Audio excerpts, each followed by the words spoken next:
परभणी इथं 7 जुलै रोजी राज्याचे उपमुख्यमंत्री एकनाथ शिंदे यांच्या उपस्थितीत आयोजित करण्यात आलेला शेतकरी संवाद मेळावा ऐनवेळी स्थगित करण्यात आलाय। त्यामुळे उपमुख्यमंत्री शिंदे यांचा नियोजित परभणी दौरा देखील पुढे ढकलण्यात आल्याची माहिती खासदार संजय जाधव यांनी दिली आहे। या दौऱ्याची आणि मेळाव्याची पुढील तारीख अद्याप निश्चित करण्यात आलेली नाही, ती लवकरच जाहीर केली जाईल असंही खासदार जाधव यांनी स्पष्ट केलंय। दरम्यान खासदार संजय जाधव यांच्या मार्गदर्शनाखाली आयोजित करण्यात आलेल्या या शेतकरी संवाद मेळाव्यासाठी जिल्हाभरात मोठ्या प्रमाणावर तयारी करण्यात आली होती। मंगळवार दिनांक 7/2026 ला राज्याचे सन्माननीय उपमुख्यमंत्री माननीय नामदार श्री एकनाथराव शिंदे साहेबांचा परभणीमधला शेतकरी संवाद दौऱ्याच्या निमित्ताने होणारा दौरा त्यांच्या प्रकृती अस्वस्थतामुळे ते आज जिल्हा रुग्णालयामध्ये आजारी आहेत। त्यांना डिस्चार्ज होण्याची शक्यता 2 दिवस तरी नाही आहे। त्यामुळे 7 तारखेला होणारा हा दौरा आषाढी वारीनंतर घेण्यात येईल, त्याची तारीख ते निश्चित होईल। त्यामुळे हा दौरा 7 तारखेचा पोस्टपोन करून आपण आषाढीनंतर घेणार आहोत। म्हणून मी परभणी जिल्ह्यातल्या सर्व प्रतिष्ठित नागरिक असतील, शेतकरी असतील, व्यापारी असतील, युवक असतील, युवती असतील, महिला असतील, भगिनी असतील, शिवसैनिक, पदाधिकारी, लोकप्रतिनिधी सगळ्यांना ह्या ठिकाणी ह्या निमित्ताने मी सूचना करू इच्छितो, त्यांना विनंती करू इच्छितो की येणाऱ्या 7 तारखेला होणारा जो शेतकरी संवाद दौऱ्याच्या निमित्तानं होणारा शिंदे साहेबाचा कार्यक्रम तो पोस्टपोन झालेला आहे आणि तो 25 तारखेनंतर आषाढी वारीनंतर होईल। त्याची पूर्वसूचना आपल्या सर्वांना देण्यात येईल आणि ह्या दौरा अचानक कॅन्सल झाल्यामुळं आपण ती कारणसुद्धा तसं तेवढं महत्त्वाचं आहे। त्यामुळे त्यांची प्रकृती खूप महत्त्वाची आहे। मी ईश्वरचरणी एवढी प्रार्थना करील की त्यांना चांगलं दीर्घायुष्य लाभावं, ह्या प्रकृतीतून ते लवकर तंदुरुस्त व्हावेत आणि त्यांनीसुद्धा जास्त मेहनत करताना थोडी काळजी घ्यावी, आरामाला थोडं प्राधान्य द्यावं अशी त्यांनाही विनंती करतो। आणि हा दौरा चांगल्या प्रकारचं नियोजन आज झालेलं होतं, परंतु ह्या महत्त्वाच्या कारणामुळं त्यांच्या प्रकृती अस्वस्थामुळं हा कार्यक्रम 25 नंतर होईल।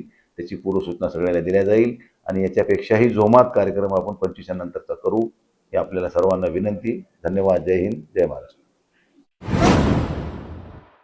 कोल्हापूर जिल्ह्यात गेल्या काही दिवसांपासून सुरू असलेल्या मुसळधार पावसाचा जोर कायम आहे। यंदाच्या पावसाळ्यात प्रथमच पंचगंगा नदीनं पात्र ओलांडलंय। राजाराम बंधारा इथं पंचगंगा नदीची पाणी पातळी 29 फुटांवर पोहोचले। जिल्ह्यातील तब्बल 33 बंधारे पाण्याखाली गेलेत, त्यामुळे नदीकाठच्या गावांमध्ये सतर्कतेचा इशारा देण्यात आलाय। प्रशासन परिस्थितीवर बारकाईनं लक्ष ठेवून आहे। सततच्या पावसामुळे नदीच्या पाणी पातळीत आणखीन वाढ होण्याची शक्यता वर्तवली जाते। नागरिकांनी नदीपात्र आणि पाण्याखाली गेलेल्या बंधाऱ्यावर जाणं टाळावं, तसंच प्रशासनाच्या सूचनांचं पालन करावं असं आवाहन करण्यात आलंय। रायगड जिल्ह्यात सुरू असलेल्या मुसळधार पावसामुळे मुंबई गोवा राष्ट्रीय महामार्गावर पुराचा विळखा पडलाय। नागोठणे वाकण परिसरासह अनेक ठिकाणी महामार्गावर पावसाचं पाणी साचल्यानं वाहतुकीचा वेग पूर्णपणे मंदावलाय। नागोठणे परिसरात एका प्रवासी बसला चिखलात अडकल्यानं वाहतुकीचा खोळंबा अधिकच वाढलाय। याशिवाय अनेक लहान मोठी वाहनं देखील पाण्यात अडकून पडल्यानं महामार्गावर तब्बल 7 किलोमीटर पर्यंत वाहनाच्या लांबच लांब रांगा लागल्यात। त्यामुळे प्रवासी आणि वाहन चालकांना मोठ्या गैरसोयीचा सामना करावा लागतोय। रायगड जिल्ह्यात सुरू असलेल्या मुसळधार पावसामुळे परिस्थिती गंभीर बनली आहे। नागोठणे परिसरातून वाहणाऱ्या अंबा नदीनं धोक्याची पातळी गाठली। नदीच्या वाढत्या पाणी पातळीमुळे नागोठणे येथील कोळीवाडा परिसरातील अनेक घरांमध्ये पुराचं पाणी शिरलंय। नागरिकांचं जनजीवन विस्कळीत झालंय। याशिवाय नागोठणे बाजारपेठेतही पाणी शिरल्यानं अनेक दुकानं जलमय झालेत आणि व्यापाऱ्यांचं आर्थिक नुकसान झालंय। सततच्या पावसामुळे सखल भागांमध्ये पाणी साचल्यानं नागरिकांना मोठ्या अडचणींचा सामना करावा लागतोय। परिस्थितीचं गांभीर्य लक्षात घेऊन प्रशासनाने आपत्कालीन यंत्रणा सतर्क केल्यात। आवश्यकतेनुसार नागरिकांना सुरक्षित स्थळी हलवण्याची तयारी सुरू केली। रायगड जिल्ह्यात सुरू असलेल्या मुसळधार पावसाचा फटका मुंबई गोवा राष्ट्रीय महामार्गालाही बसलाय। महामार्गावरील अनेक ठिकाणी पुराचं पाणी साचल्यानं तब्बल 6 तास वाहतूक कोंडी झाली। वाहनांच्या लांबच लांब रांगा लागल्यात। या कोंडीमुळे प्रवासी आणि वाहन चालकांना मोठ्या गैरसोयीचा सामना करावा लागतोय। परिस्थितीचं गांभीर्य लक्षात घेऊन महामार्ग पोलीस अधीक्षक तिरुपती काकडे यांनी घटनास्थळी भेट देत प्रत्यक्ष पाहणी केली। यावेळी त्यांनी संबंधित अधिकारी आणि कर्मचाऱ्यांना वाहतूक सुरळीत करण्यासाठी आवश्यक सूचना दिल्यात। सर, काय सांगाल, कशा पद्धतीने मुंबई गोवा महामार्गावर वाहतूक कोंडी झाली आणि काय खबरदारी या ठिकाणी घेण्यात आलेली आहे? ट्रॅफिक व्यवस्था कशी आहे? मुंबई गोवा नॅशनल हायवे 66 वरती वाकण फटा आणि सुकेडी इतर रस्त्यावरती पाणी आलेलं आहे। त्यामुळे वाहतूक जी आहे ते बंद करण्यात आलेली आहे. मुंबईला जाणाऱ्या लोकांसाठी, वाहनांसाठी तामिनी घाट मार्गे एक्सप्रेसवेवरून मुंबईला येण्यासाठी पर्यायी मार्ग देण्यात आले आहे. त्याचबरोबर गोव्याला जाण्यासाठी सुद्धा तामिनी मार्गे गोव्याला जाण्यासंदर्भामध्ये सूचना देण्यात आली आहे. पाऊस सुरू आहे, पाणी आणखी ओसरलेलं नाहीये, त्यामुळे या ठिकाणची वाहतूक थांबवलेली आहे. जे या ठिकाणी छोट्या व्हेकल्स होत्या, लहान व्हेकलमध्ये थांबलेले वगैरे होत्या, त्यांना आपण वापस पाठवून पर्यायी मार्गाची उपलब्धता करून दिली आहे. त्याप्रमाणे त्यांना अपील पण केलं आहे आणि आवश्यकतेप्रमाणे स्थानिक लोक सुद्धा, आजूबाजूच्या गावचे लोक सुद्धा इथं लोकांना मदत करत आहेत. त्याचबरोबर पाणी आणि बिस्किटची सुद्धा या ठिकाणी व्यवस्था करण्यात आली आहे. जिल्हा पोलीस प्रशासन तसेच महामार्ग प्रशासनाच्या SP, DYSP, स्थानिक पोलीस आणि महामार्ग पोलीस सुद्धा या ठिकाणी बंदोबस्तासाठी हजर आहेत. श्रीराम मंदिरातील दानचोरी प्रकरणाच्या निषेधार्थ उद्धव बाळासाहेब ठाकरे गटाच्या वतीनं राज्यभरात रामरक्षा आंदोलन करण्यात येते. नाशिक जिल्ह्यातील येवला शहरातही या आंदोलनाला उत्स्फूर्त प्रतिसाद मिळालाय.